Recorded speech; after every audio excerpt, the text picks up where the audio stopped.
Friends, আজকে আমি তোমাদের দেখাচ্ছি আমাদের এখানে হচ্ছে মটরশুঁটির কচুরি। শীতকালের সব থেকে ভালো খাবার হলো মটরশুঁটির কচুরি, আর সেটা করছে আমার মা।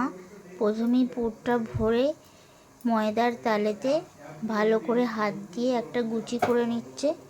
এবার তেল দিয়ে সেটাকে বেলা হবে।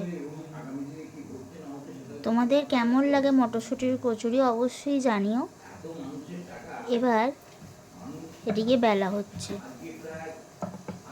খুব ভালো করে স্মুথলি বেলে নিতে হবে, আর তারপর এটিকে ভাজা হবে। শীতকালে মটরশুঁটির কচুরি আলুর দম, নলেন গুড়ের রসগোল্লা এগুলো দিয়ে খুবই ভালো খাওয়া যায়।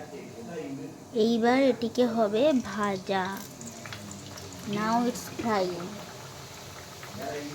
দেখো, এরপর একটুখানি ছাঁচা দিয়ে এটাকে ওলট পালট করে দিতে হবে তেলগুলি দিয়ে, আস্তে আস্তে আস্তে আস্তে।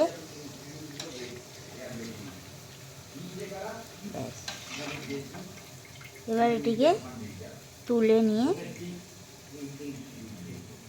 সাইডে রেখে দিতে হবে। Thank you.